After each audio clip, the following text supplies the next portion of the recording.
2017 action meeting of the Commonwealth Transportation Board. First, let me welcome everybody back from yesterday. Thanks again, Mr. Williams, for a nice evening and dinner. We'll have to remember to bring more cigars next time, but other than that, I think it went was all to schedule. The first, I do have a few things that I want to talk about that probably we should have covered yesterday, but what I'll do that is after we get through the action items and under new business, just bring them back up for a couple, just for the board's awareness.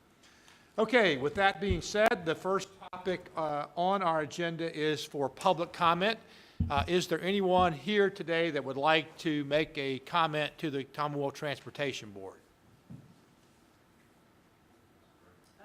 Oh my gracious, I think this is maybe the first time. No, Ms. Brown, you're going to call it regular. You don't get to do it now, Ms. Brown.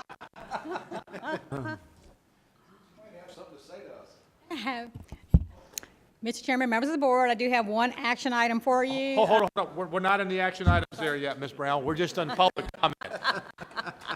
Let's get in. Ready? No. What time is it? No, so, all right. Well, seeing there are no public comment other than employees, we'll now move on to the next item on the agenda. That is the approval of the minutes from the February 16, 2017 meeting. Is there a motion for approval? So moved. Is there a second? Any comment or discussion on the minutes? All those in favor, please say aye. Aye. Any opposed? Now, Ms. Brown, you can come up. I know we were anxious to, you can't have a meeting without you presenting, so good to see you this morning. Thank you. You too. And Mr. Chairman, members of the board, I have one item for you. This is a revenue sharing transfer. This request was submitted by Stafford County in the Fredericksburg District. This request is for the county to reallocate funds for a project that is currently being temporarily deferred. The general project was established in fiscal year 15, but it's had a significant estimate increase from the time they made their initial application. The estimate has gone up from $3 million to $10 million. They are currently identifying other sources of funding. Stafford County did submit a smart scale application for the donor project this year, and they have also provided a statement to us acknowledging that they are aware that the funds they are transferring away from this project would not be eligible for future revenue sharing funds to backfill this amount. The funds they are transferring is to a project that has been in their county's 6-year plan since 2009. It's an existing unpaved road project that was established with an estimate of $150,000 in 2009. Since that initial estimate, the county has made a decision to build a new school along that roadway, and as a result, the improvements needed to address the traffic have significantly changed the cost estimate of that roadway. That unpaved road project now has an estimate of $2.2 million to accommodate the traffic, including turn lanes to accommodate the school. This transfer would allow the unpaved road project to be completed prior to the construction of the new school, which is estimated to open in 2018. We request your approval of this request. Connors. I move to approve. This is supported by the Stafford Board of Supervisors in our district office, so I move to approve. Second. Second? Okay. We have a motion for approval in a second. Is there any comments or discussion? Mr. Fralin. Mr. Chairman, I just want, I don't have any problem with this, but at some point on the revenue sharing committee, you know, this involves, you know, we allocate money to a project and then instead of going back into the state pot, if it doesn't take place, they just transfer it within. Right. So that's the policy right now. I just wonder, so I'm not going to fuss about this one, but where are we on getting that fixed? Mr. Dixon has agreed to chair this committee, and here's the report back. I think we, Mr. Whitworth. Oh, I said that. I have got a daggone mental block about that. So, Mr. Dixon Whitworth is going to chair that. He's only been on here about Mr. Chairman, I did ask Mr. Whitworth why his mama gave him 2 last night. Yeah. So, Mr. Whitworth, you want to update where we are on that? That entire subject of transfers is is on our agenda and will be addressed at our next meeting. Okay. This is the subcommittee, and obviously, we've had a lot of discussion about this. So, any other comments or discussion on this particular transfer? All those in favor, please say aye. Aye. Any opposed? Okay, Ms. Brown, thank you very much. Ms. Pryor. Morning, Mr. Chairman, members of the board. I have 2 items for your consideration today. The first is the amendment of 3 projects to the 6-year program. All 3 projects are in Smithfield, and they're funded with urban formula funding. We recommend your approval. Mr. Baldwin. And there's a second. Any comments or discussion? All those in favor, please say aye. Aye. Any opposed? Okay, Ms. Pryor. All right, the next item is just our routine monthly transfers, and I recommend your approval. Motion, is there a second? Comments or discussion? All those in favor, please say aye. Aye. Opposed? Okay, Ms. Pryor, thank you.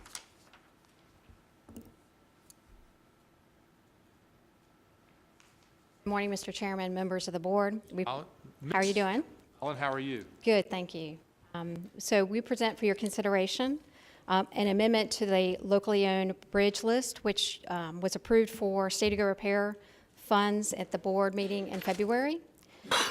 The request to amend the list would add 3 additional structures. Those structures are in Salem, Stanton, and Lynchburg. So we are requesting the board's approval for this. Whitworth. Approved. No, so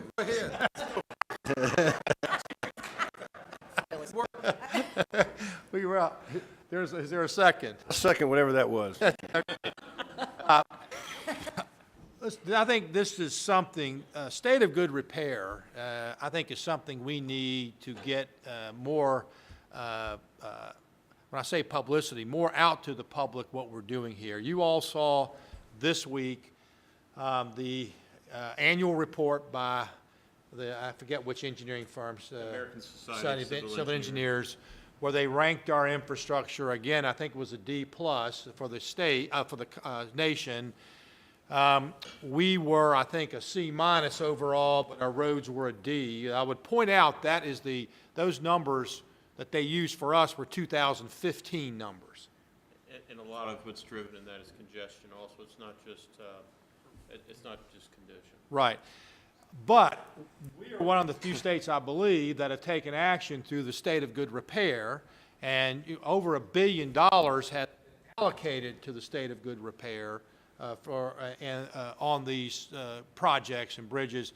And I think we need to make sure when we're talking to our districts, and particularly a lot of the constituents, they need to understand that that's almost half of the money they get each year, instead of just looking solely at what they're getting for new projects. It's very important, and I think that needs to be pointed out. So we're going to make a better attempt here when we talk about monies going to districts, including state of good repair, because that was a conscious decision to take 45%.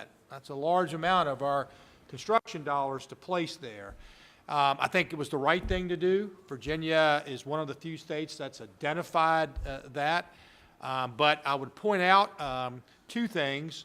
One, when they went through this, it's going to be about a decade before we even start bending the curve the other way, or stabilizing, I think this is the right word. And if we had we need about $12 billion today to get, right now, to get it back up to speed. So if you think about it, we're putting, put $1 billion, I mean, about 10 years, that's about bending the curve back up. So it's getting a lot of talk from the national level, because the new President Trump has talked about infrastructure. And that's what my concern has been, that public-private partnerships are not going to fix the state of good repair, or very small part, unless we're going to toll every bridge in the Commonwealth, which doesn't make any sense to do in that. So I just want the board to understand the state of good repair is a big deal. I think it's shows that we are using our monies wisely. but there's a cost. And I wish we could have these monies to fund new construction and new expansion, but we simply can't ignore what we have. I think I was looking at in the last 25, 30 years, in addition to our current network, it's grown by about 14 or 15%. So we keep adding, and if we don't acknowledge this, and I think Virginia has, we've acknowledged this and said we got to deal with it. So, again, yeah, Mr. Kilpatrick. If I could, regarding this, again, this was an opportunity to, using some existing funding to apply, to get these additional 3 projects.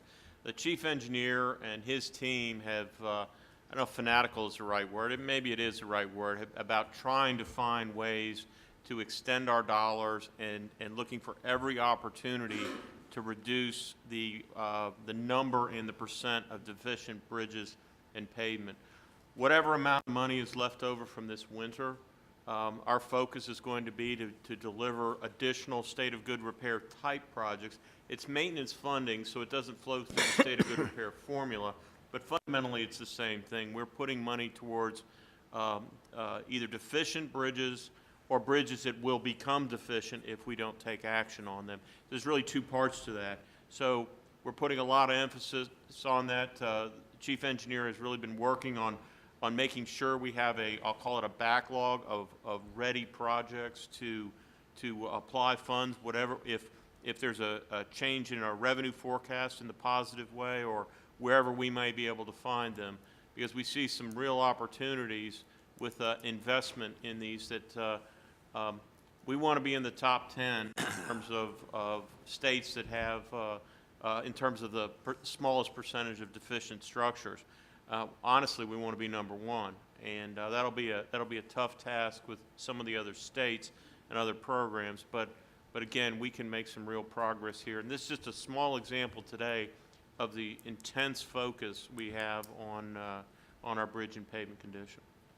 So to wrap this up, the message that we're sending to our federal partners and the new administration is that certainly, and I used to play sports, we'd like to score touchdowns with these big public-private partnerships. What we need money for is blocking and tackling.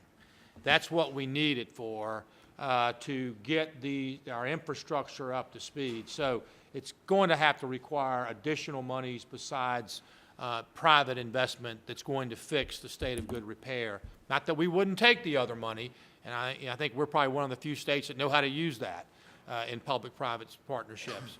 The other thing I'd point out, they've said, I've seen comments where the president has said, we want to make something we can get monies applied to in 90 days.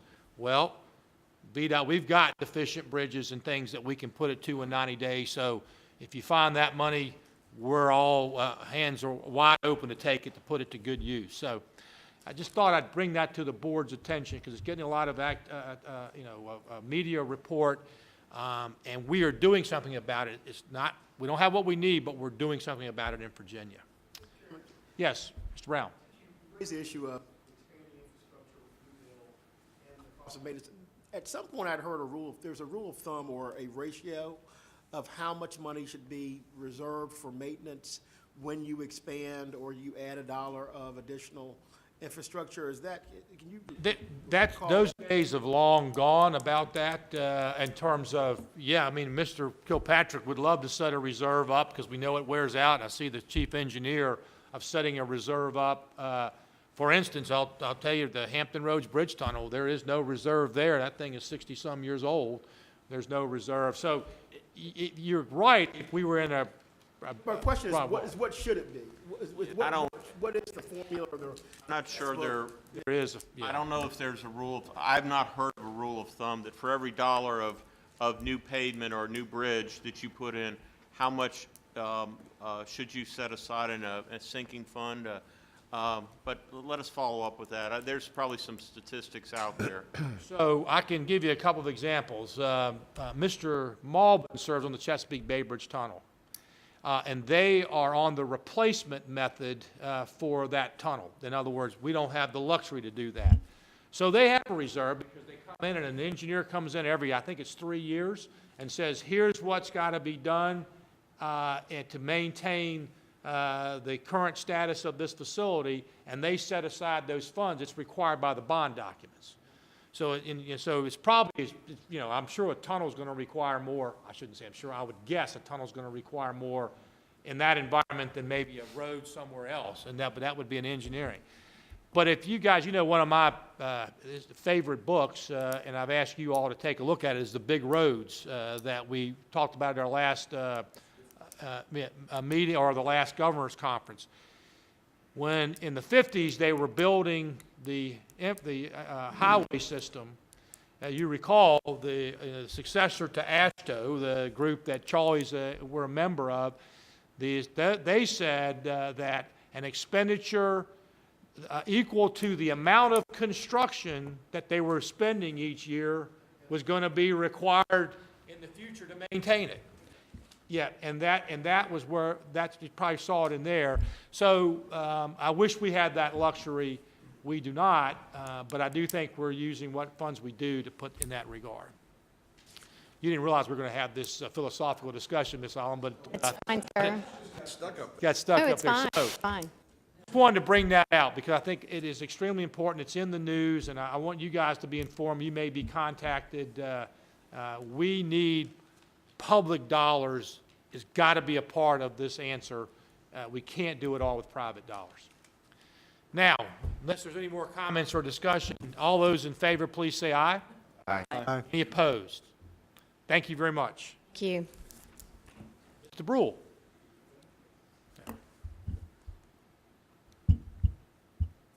Morning, Mr. Chairman, members of the board.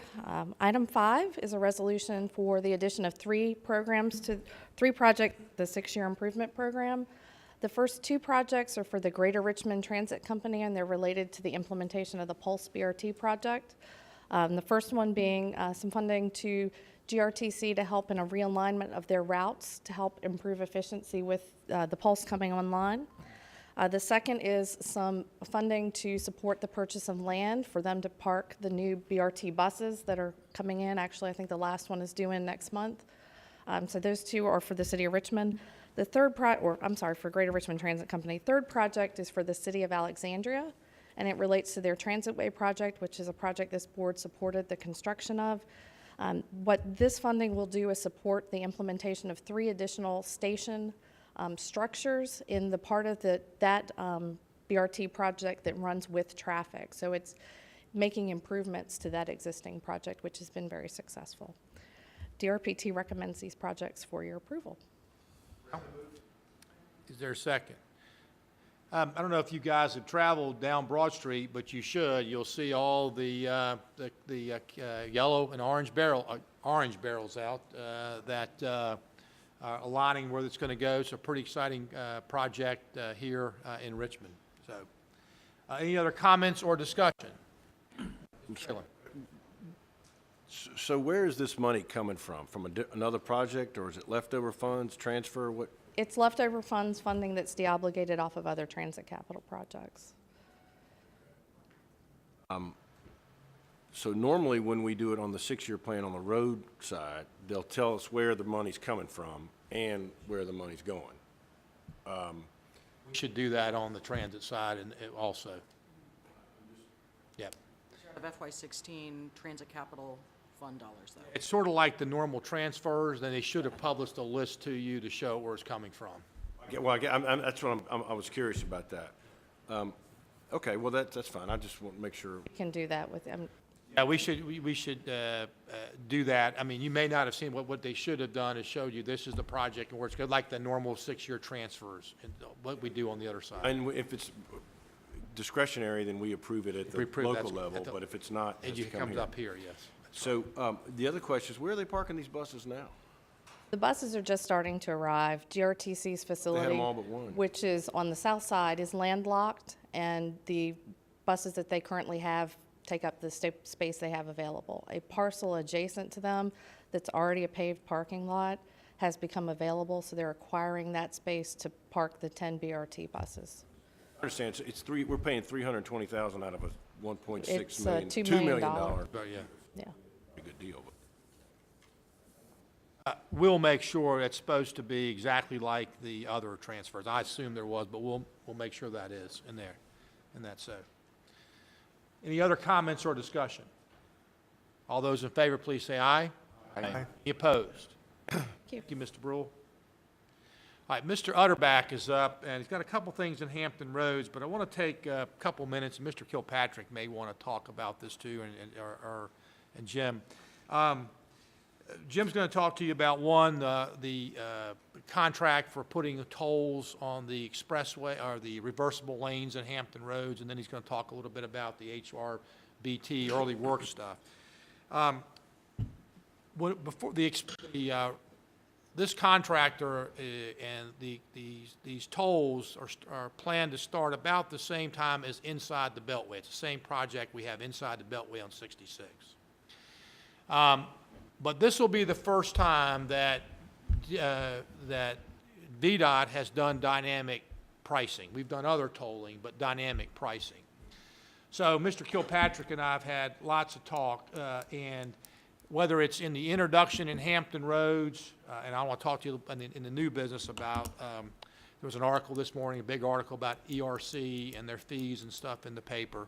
We all know that from a media relation standpoint, and from our constituents and taxpayers down in Hampton Roads, tolling could have been introduced better down there for what we did on that project.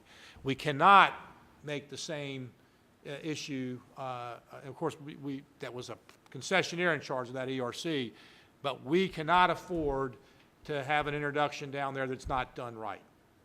So even though there's a public schedule out there that says we might be in effect for both inside and outside, or inside the Beltway and these reversible lanes in Hampton Roads, we're not going to institute tolling and the actual billing of customers until I'm absolutely convinced that it's done right. And that would include, obviously, Mr. Kilpatrick's sign off on that.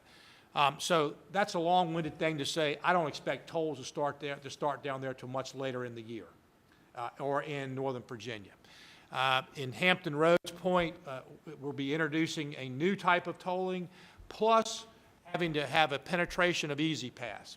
We'll be introducing flex passes down there. Ms. Johnson's in the back.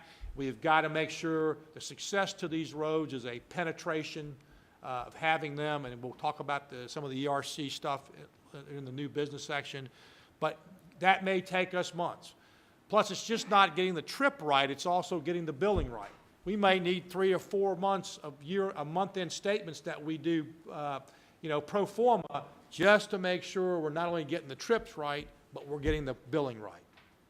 So I'm just alerting you, same way with inside the Beltway, that's the last thing we want to do is have people not billed correctly on that. So that's a long-winded caveat to say VDOT will be giving more information about the schedule, but I suspect it's going to be later in the year than originally planned. Just pointing that out on that. Mr. Fralin? Chairman, I was curious because one of the questions when we did inside the Beltway and outside the Beltway was who's going to collect the tolls. Operationally, is VDOT going to collect the tolls, or is this part of a subcontract out? It's part of a subcontract. I thought VDOT was going to actually do that. They're going to subcontract this out. Didn't Charlie? We will operate 66 inside the Beltway, and we will operate the 64 reversible lanes in Hampton Roads. When I say we, what we do is we contracted with someone to build the gantries, the towers, put the cameras on it. Well, one company puts the gantries up, another company puts the readers in, develops the software, and operates the software for us. Okay, so what we will have a contractor, and it is, and Transcore is the contractor. It was a bid process, and they were the bidder on 66, and we're requesting authorization for me to sign the contract on 64. So Transcore will work for VDOT, not for a third party, will work for us and do the collection work. The Easy Pass side of that in Virginia is Easy Pass. In Virginia, we are Easy Pass. So all the Easy Pass transactions work through us.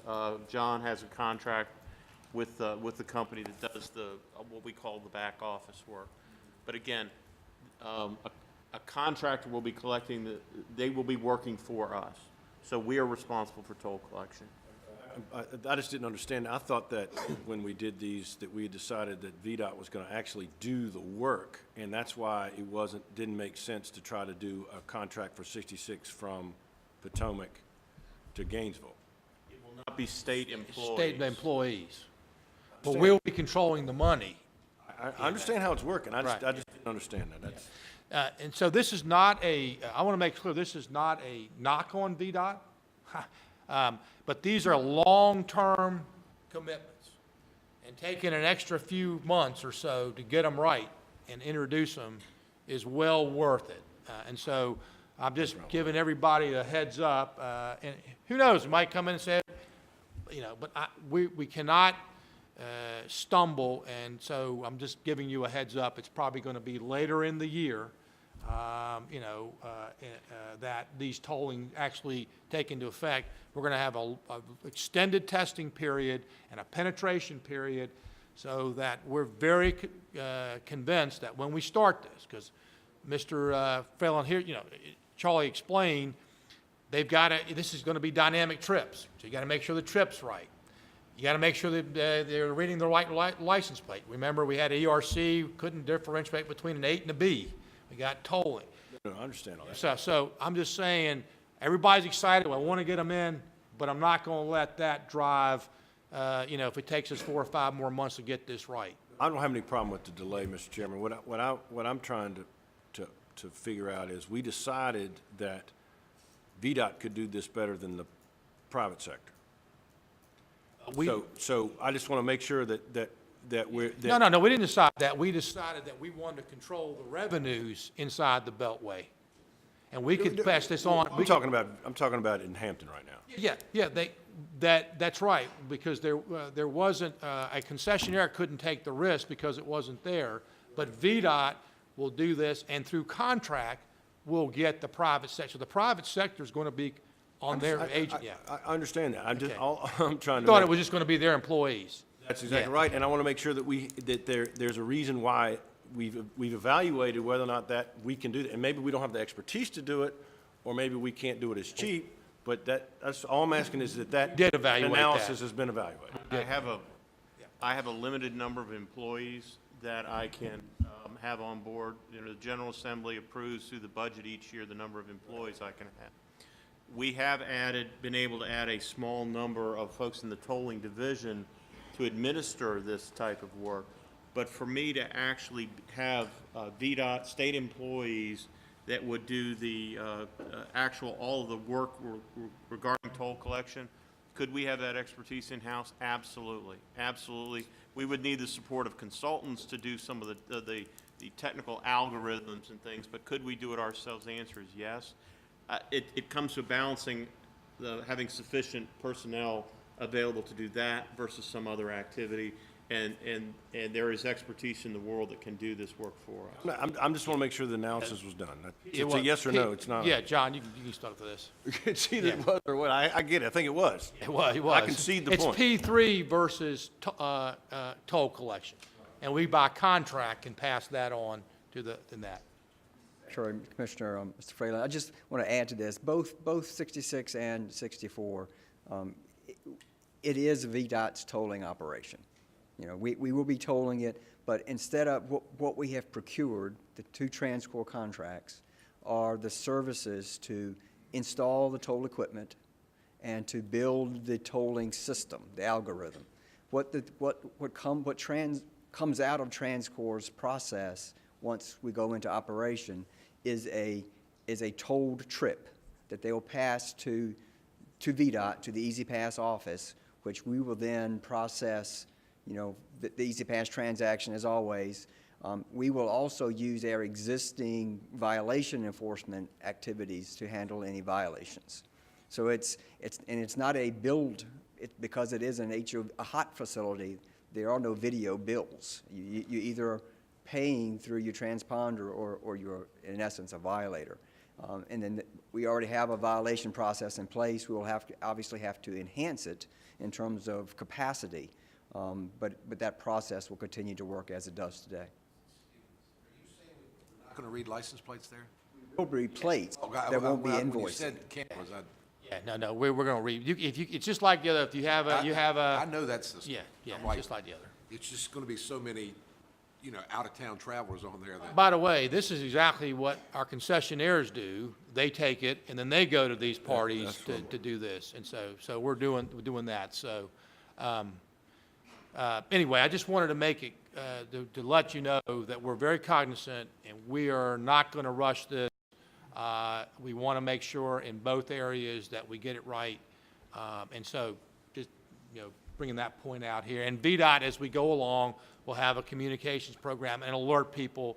I mean, I sort of envision, I haven't talked with Charlie, but I hope we have several months where we're sending people notices saying, hey, you used it during this time, were you using it during that time, getting feedback. I mean, I think we can really make this something to give us some good information, but I'm sort of getting ahead of ourselves, but in that regard. Now, Mr. Utterback, since we've talked about your whole topic, please present what you want to say. If you Yes, don't. sir. Mr. Chairman, members of the board, just in follow-up, there's two actions that VDOT's recommending, and that is for the CTB to authorize the commissioner to enter into the contract for the tolling system, and then also authorization. Let's take one at a time. Okay. Let's take the All first right. thought about the tolling system. So, Okay. so any particulars that we haven't talked about, Mr. Utterback, and the tolling system you want to mention?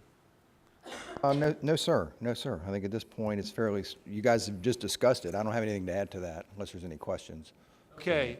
I Mr. will just, from what Mr. Lawson said, we did have TransCore. We had one bidder. We did evaluate them against the RFP criteria. They were fully qualified, and we looked at their price as well. It was actually a very competitive price, so we felt comfortable moving with the one bid on through the RFP. So Mr. Malton, Make a motion, we approve. is there a second? Any comments or discussion? All those in favor, please say aye. Aye. Any opposed?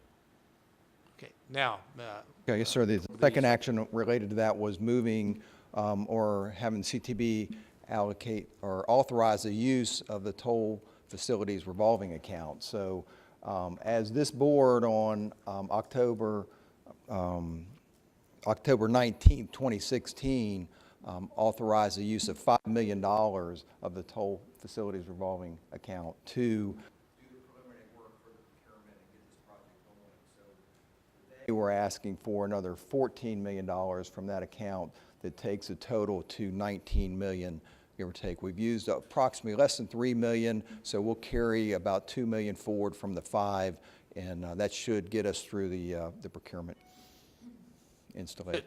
just to let you know, and Mr. Kilpatrick, you may want to chime in on this too. This is getting using a process similar to we did on 66, not exactly, because we're going to take a look at it, but it's what VDOT needs to get that process going up to speed. These monies will be repaid out of by the tolls and stuff. So this is, what this is for. But it's getting us to where we can go through a similar process, looking at the different procurements and coming up to this board with, and if we go the P3 route, which, no decision has been made on that. It depends on the traffic and revenues and all that stuff. We'd have to go to the steering committee. So just letting the board know that's what these monies are being doing. We're going to be briefing people in Hampton Roads on the process, getting requests or information from our vendor. So, and the intent of the toll facilities revolving account is exactly this, to set up and establish these toll facilities, and then the toll revenue repays the toll facilities revolving account. And that's fundamentally what's going on here. We use this account also on 66 inside the Beltway. But again, that's the process of it allows us to use upfront funds to do the capital construction. so Mr. Malvin, I make a motion, we approve. any other further comments or discussion? All those in favor, please say aye. Aye. Any opposed? Okay, Mr. Utterback, thank you very much. Look forward, I guess. I have another item. Another one, I just have okay. another item. This is related Two to, on this is asking, yeah, I Okay. had 2 items, and the first item had 2 items, so. Okay, sorry. So the second item, is this is for authorization for the commissioner to enter into an agreement with HR TAC for the use of funding for the preliminary work on the HRBT. So, we have worked, VDOT staff has worked with HR TAC to modify standard agreement to get us going on preliminary work, survey, geotechnical, wetlands work, hazmat, and procurement work. So this is really going to support all of that work. So that's the action. Mr. Kilpatrick? We are, HR TAC, again, this is a standard agreement that we've used with HR TAC. They are funding up to $25 million worth of preliminary engineering work. This is to improve the Hampton Roads Bridge Tunnel. We are completing the environmental document. That document we anticipate having a record of decision by early this summer. And what we are doing, working with HR TAC on they are a funding source, moving forward with looking at the procurement opportunities and options. We mentioned that Mr. Malvin, the Secretary, myself, Mr. Utterback, Chief Engineer, and a couple of others will be going to Florida looking at their a recently completed tunnel as a comparison of how we may proceed forward with the procurement.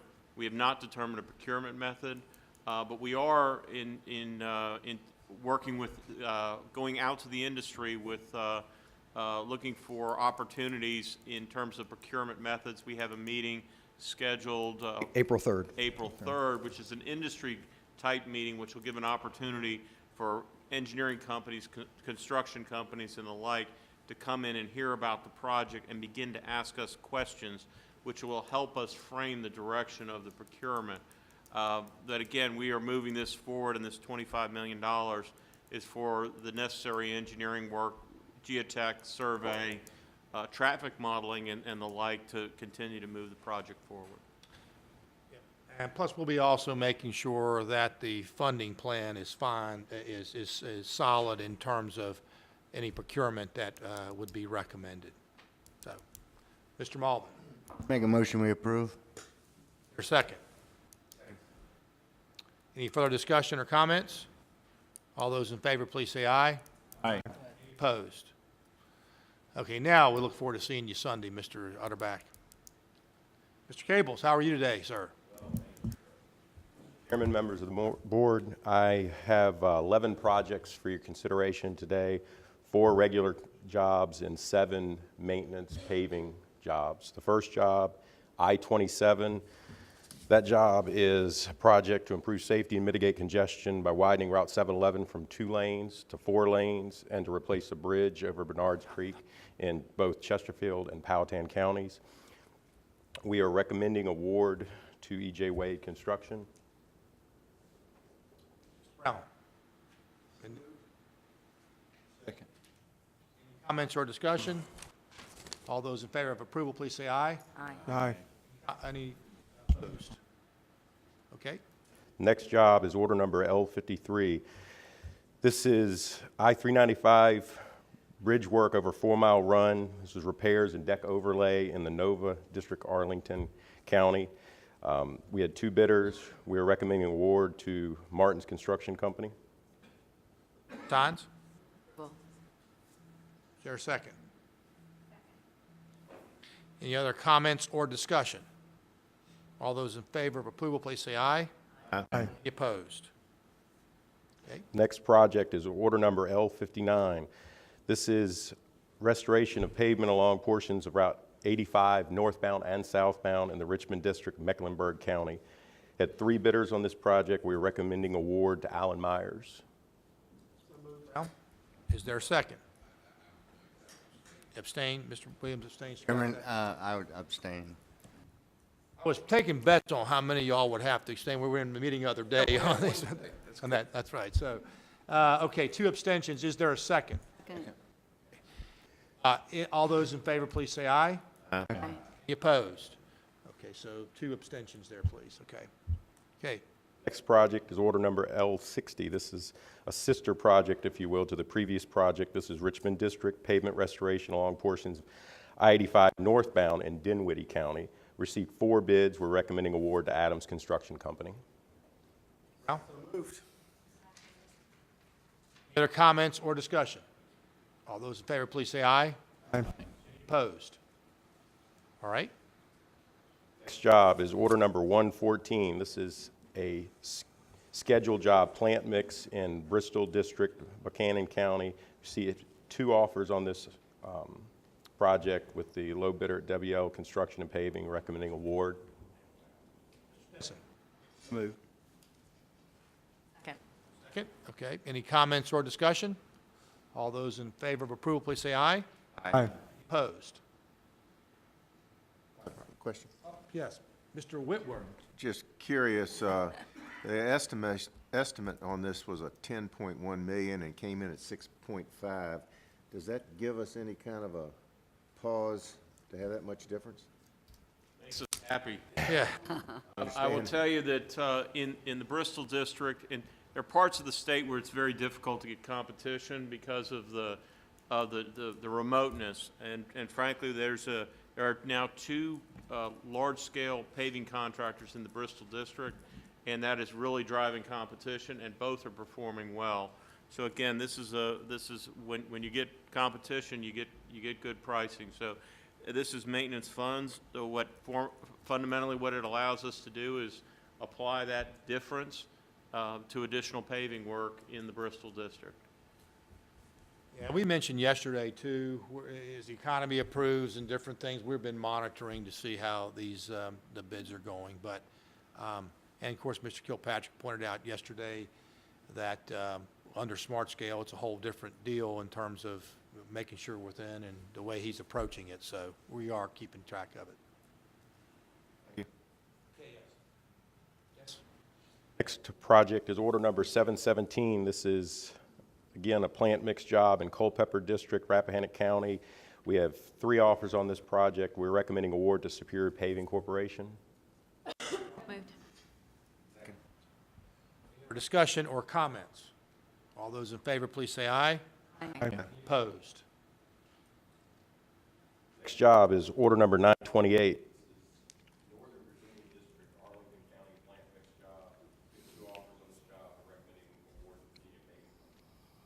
Signs. Moved. I have to abstain, please. Abstention? There was a second, I think, over here. wasn't there? Okay. All those in favor, please say aye. Oh, Mr. Kesper, Just a sorry. question. So in Northern Virginia, do we just have 2 competitors that would be interested in a project of this size? I noticed it's above our expected bid amount. In Northern Virginia, there are multiple companies or contractors that would be looking at work. It really is location-based and literally how they can get from their plant to the job in question. So when you start looking at plant location, at travel time, temperature-based work, that really is one of the driving factors and why in this instance we're not seeing as much competition as we would normally. The other piece of this is that these paving contractors will realize their limit in terms of how many tons they can place. So what they will do is they will pick some will bid on only certain jobs because frankly they don't want to bid more work than they can take on. And I think we actually had one of the contractors this year made a decision. Gary, you can explain to what it's called. This particular contractor and contracts, they bid based on contingency and said, we will not do any more than this work because they felt it was the most I'm assuming the most they could take on responsibly.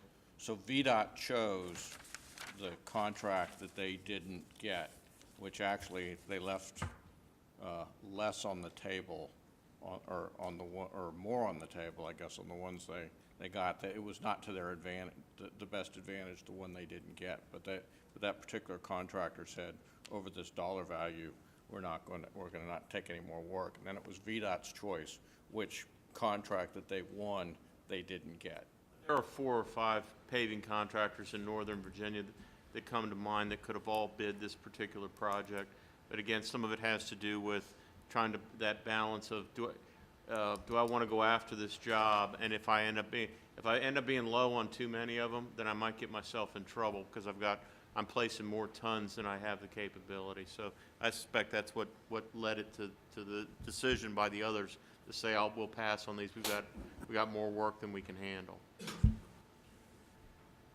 Any other comments or discussion? All those in favor? I'm sorry, I think Mr. it's Brown? at the end of the discussion, one of the questions I was gonna ask, and I was talking to Mr. Carey about this yesterday, is how are we doing on the SWAM component of our bids? I mean, I see that we're now getting multiple bids in all these cases, but are we seeing more SWAM? And again, we can take that after this vote, or? Let's take this vote, and we'll come to that on this particular. All those in, any other discussion on this particular topic? All those in favor, please say aye. Aye. Any opposed? Now, Mr. Kilpatrick, you want to respond to In response to Mr. Brown's question, there are really actually two components. There is the SWAM, Small Women and Minority-Owned Business Program. That's a state program. And there's a statewide goal of 42%. And VDOT is at, Quentin, what are we approximately? About 30% of the available contracted work. And by the way, we do more, the amount of contracting we do, at least the last statistics I saw, was larger than the next 10 state agencies. So we just have a huge amount of work. The other component is the Disadvantaged Business Enterprise Program, which is a federal program, all federal contracts, and many of, if it's got an F on it, it's a federal contract. I can't tell whether. It does. This is a NFO, non-federal oversight. So this will have goals for disadvantaged business enterprises. I don't know what the particular goal on this project, but it's about between 11 and 12%. Do I have that correct? That the overall goal, the overall statewide goal for that program. But again, and we have been meeting that goal at statewide level. So when you finish these contracts, I'll get Ms. Johnson to come up and talk a little bit about, well, I mean, we just had a DBE conference and different things, just to give you a quick update on that when we finish this. Yeah, on that. So, next one, or is that? One more. Yeah. No, we have four more. More, okay. Four more. The next project is order number 929. This is Northern Virginia District Plant Mix in Fairfax County. 3 offers on this job. We're recommending award to Arthur Construction. Ms. Hines? Is there a second? Second. Any comments or discussion? All those in favor, please say aye. Aye. Opposed? Next project is order number 933, another Northern Virginia District Plant Mix in Fairfax County. We had 5 offers on this job.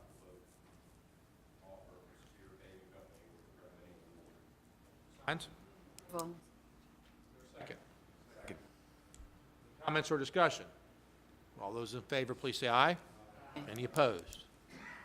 Next project is order number 936, another Northern Virginia District Plant Mix in Fairfax County. We had 3 offers on this job, low bid from Virginia Paving Company. We're recommending award. Chairman, I have to abstain on this.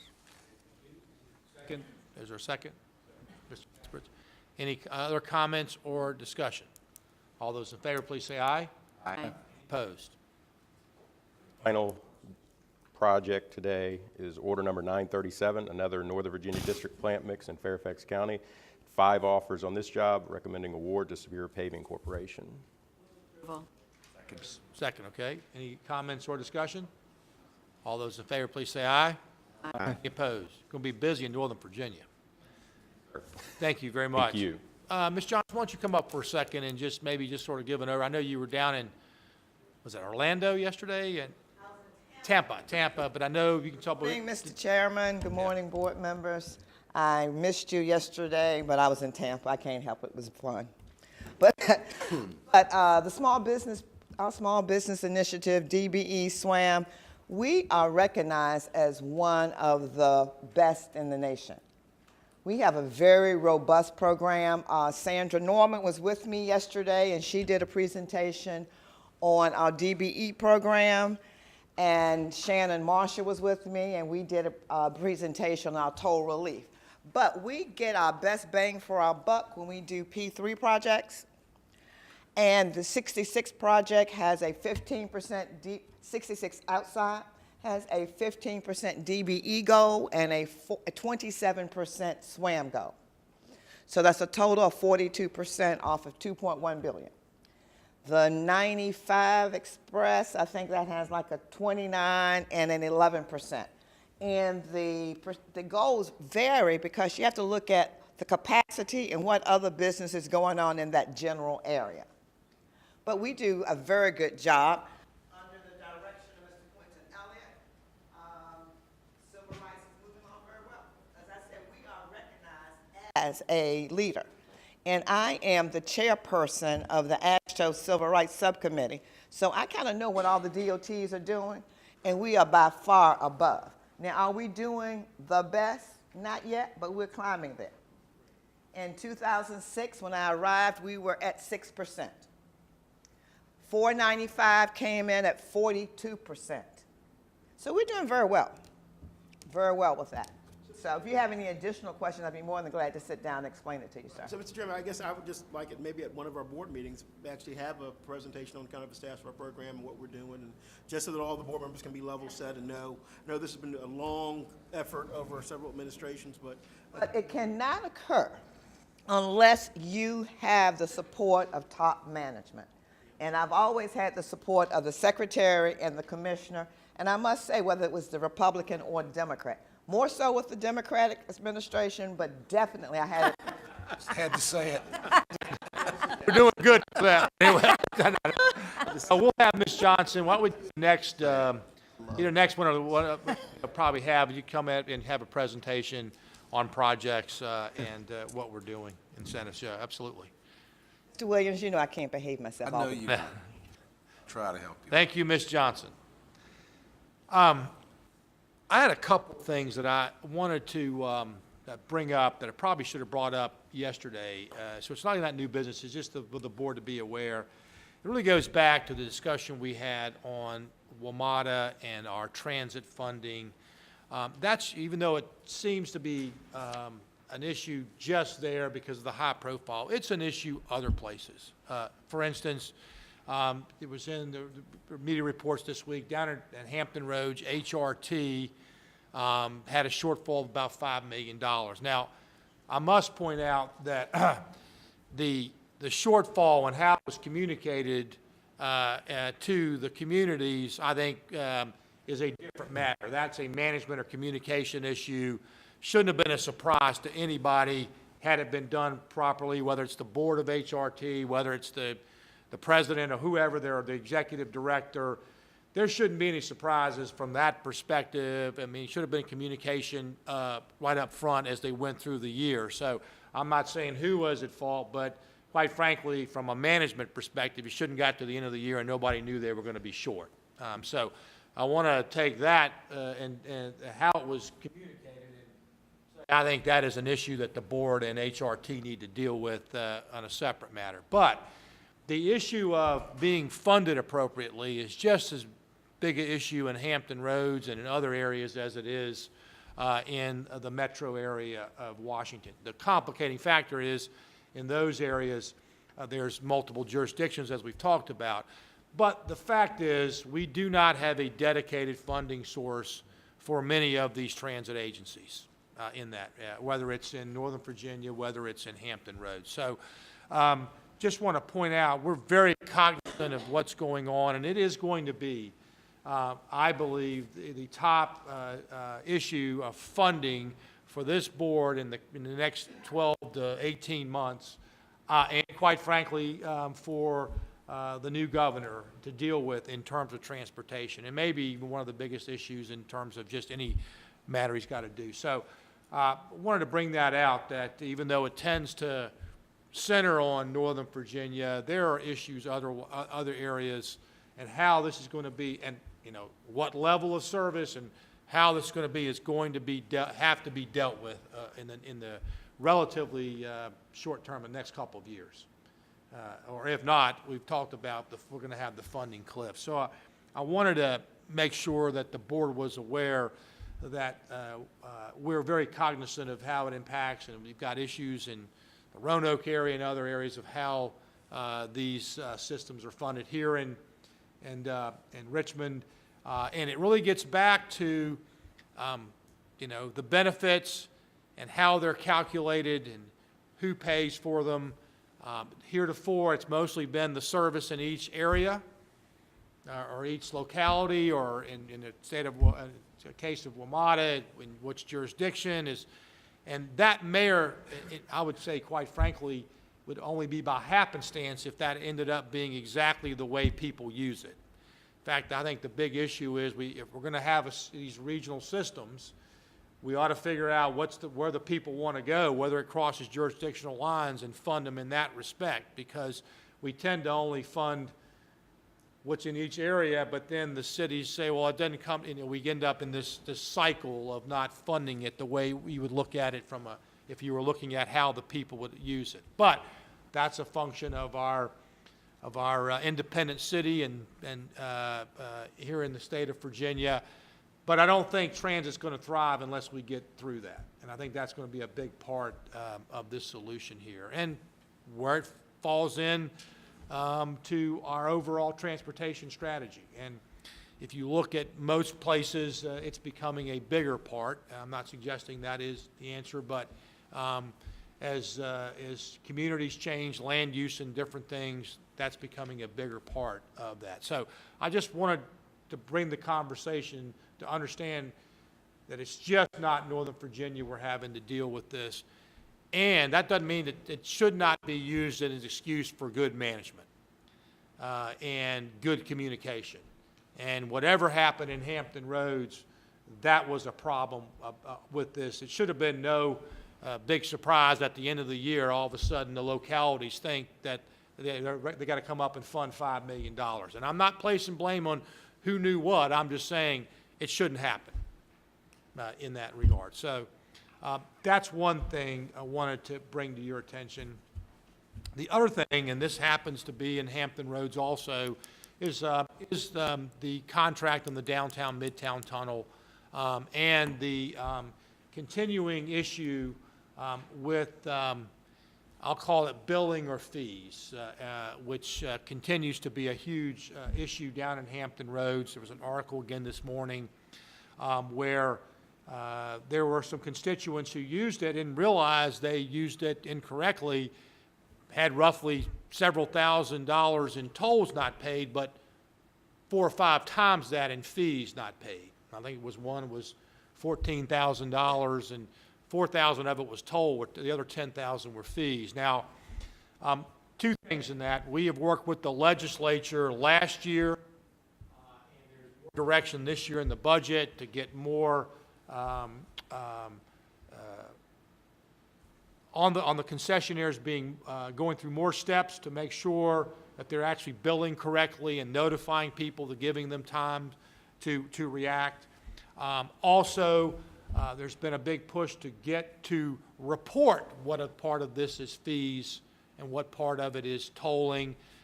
We'll be working on that. There's a budget item that makes us go forward because, quite frankly, without that, we are limited to the contract. And the contract was not written, and it's not either here nor there. We just have whatever, as what I pointed out, in these P3s, when we have contracts, that's what governs, is these, and so in that. Now, the only real thing that we have in Hampton Roads is a good business practices, so to speak, although Mr. Kilpatrick's been very aggressive, and I have, in terms of when there's really, and Mr. Lawson's out there, in terms of when there's really technical issues or they aren't billing right, that's one thing. But this sort of falls, this article more falls into the realm of what good business practices are, whether or not they should be working with people. I don't know what authority I have in that, but I've asked, Ms. Johnson and Mr. Kilpatrick and others to say, how far can I push? The state can push in terms of working with. From my previous activities in business, this type of publicity is not good. I'd be doing whatever I could to get it resolved, but I don't run this concessionaire. So I just want to point out we're looking at it. We fully understand the issues. These individuals had to make tough decisions. They fully are aware they didn't pay the tolls, but it was that or pay their food, or their shelter, what have you. So to address that, Ms. Johnson led an effort the last year. We do have a tolling relief program down there. We are working on it, but we understand there's still other issues. So I'm just letting the board know.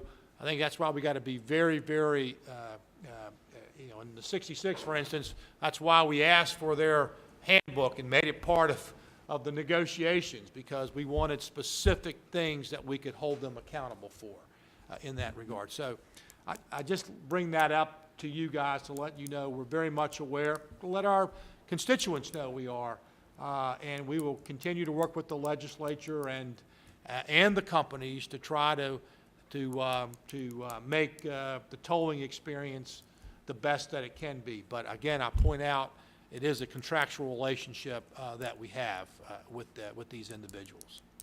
So those are just a couple things I wanted to. Chairman, Yes, my observation about what you just described, it seems to me that we should be more proactive when we see an account becoming a $4,000 deficit on tolls becoming $14,000. Maybe we should intervene earlier in the process and try to get. Well, a couple things. Number one, the laws don't cover up before a certain time, because we put them in what was it, last year, wasn't it, Mr. Donahue? 16. So we got more protections from that point forward. The other is, and Mr. Kilpatrick has been, I think, doing a good job of looking at, and Mr. Lawson and David Caudill works for him, looking at the actual getting the billing right and making sure, and they've been holding them accountable to that, in that. This gets into the realm of business practice and, you know, what's good community relations. These are long-term contracts in that regard. We can't use state funds to pay a person's legal fees or other fees. That is, we just don't have that authority to do. So what we've gone is the new law puts the burden on the concessionaires to contact these people multiple times, text or other things before there's actual bill, and in many cases it limits the $2,250. I believe if these people go to court, they can get these reduced to that. But in this particular case, you got to pay to go to court and different things in that. So I agree with you, but that gets in the realm of some things that we can, you know, you know, proprietary information, what the contract relates, and what is good business practice. I mean, Mr. Kilpatrick's job is not to run ERC, but it is to make sure they're following, you know, the law and the rules, and I think they're doing that. But it's a very gray area for him to call up, or me to call up somebody and say, we think you should write this off or do something different. Now, I'm not saying, that's what I've asked them to go back. I've asked our attorneys, I'm going to go back and look, how far can I do that? I would think from good practice, this is not good publicity for them. And you would think that would kick in, but that has not, since they've been there, have been the way they've reacted.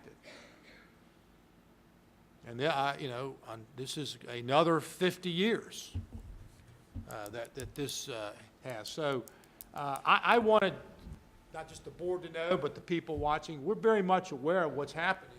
We're trying to use all the tools we can. And governors use the bully pulpit quite a bit in that. And we would hope that this could get resolved. And I'm not trying to make any excuse for anybody who doesn't pay their bills. I want to make clear, and these, you know, but, you know, come on, $14,000, you know, 4 or 5 times the fees. I mean, you know, particularly when there's a law now, but this happened before that limits them. You know, we've tried to give them every indication. Let's, you know, work with these people and move on in that. So anyway, I don't have the answer other than prospectively, but this is an issue that, you know, I think it's going to be around for a long time in Hampton Roads in that. So I just wanted you guys to understand, our community to understand. We get it. We bought the tolls down. We bought them totally out on the MLK because that would have been totally in one city. And I got to be careful here, but, you know, whether or not the law says they have a real option, because in Northern Virginia, if you're on the hot lanes, you've made a conscious decision to make that.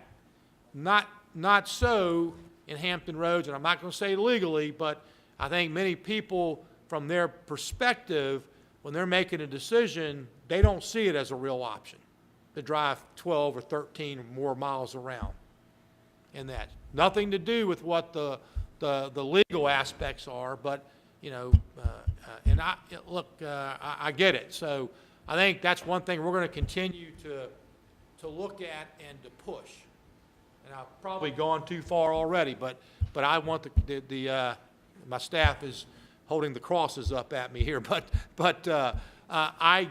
we do understand, and we've got to continue to look at ways to deal with that. I know the governor has been committed to dealing with that. So we will. Mr. Thompson. What's the difference between, we hear about these problems in the Norfolk area, but we don't hear about similar problems in Northern Virginia. What's the difference? Well, I think there's two or three things. One is the nature of the tolling. In Hampton Roads, the crossings are fixed tolls. Everybody's tolled. You can't use HOV. You can't get around it. You're tolled. In Northern Virginia, it's hot lanes. You have a conscious decision. You can choose to stay in a free lane, or you can carpool. You can do other things to help alleviate it, the choice. So I think there is a larger choice in Northern Virginia. That's one part. Number two, I think the business practices of the concessionaires. I think we've seen the one in Northern Virginia does put more emphasis on community relations. And that's a bigger part of their business plan. I'm not saying it's right or wrong. That's what they've chosen.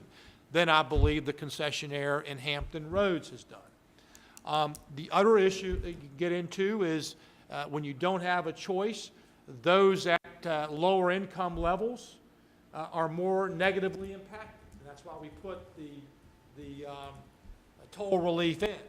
But we are in that regard. So that would be what I have seen the last 3 years in looking at this as to what the differences are. Most of that we can't control. Or is that proprietary? Well, right now, proprietary information covers a lot. There's a new budget item that is requiring us to look at in reporting how much of these their revenue is fee-related versus related to the actual tolling. And so that's what we've been directed, and we'll be working with the concessionaires over that because of the budget item. I don't know how much cooperation we'll get, to be honest with you, in that. So I'm comfortable in the cooperation from 66 forward because it's in the contract. You know, we put there, so, and that, but I think Mr. Kilpatrick is using every, and I know I am looking at it every way we can, and I would say in Northern Virginia, we've had much more, the concessionaire much more willing to be a partner with the community. And I'm not trying, I'm sure I'm going to get some calls and emails now, and that, but I'm just trying to, just lay it out for you specifically as I see it. Mr. Chairman, when we were in Texas and we got to visit the toll facilities there that they put in place, they were very much engaged with the community, extraordinarily engaged. And they had a warehouse of customer service people that were very proactive. When they saw a problem developing, they were in contact with that customer. And I think the overall experience there is a model that we ought to look at, and apparently they've probably looked at it in Northern Virginia, but I know we can do a better job in Hampton Roads than we're currently. I'll remind you that on the 66 contract, the winning concessionaire did win the technical review too, and that was a big part of it that Ms. Johnson pointed out. Very pleased with their facilities and how they were approaching that and that. So, yes. The Ms. Dahl. contracts with the concessionaires, I mean, it's 50 years long. And so that's what we live by. But this Contract law, yeah. Contract law. But the legislation that we introduced in 2016 that put a cap on the fees. Yes. So the contract was amended to abide by this legislation? No, we had the agreement of the concessionaires. In that way, it weren't, Nick. The concessionaires went along voluntarily because had to make sure it wasn't a compensation event. Yes.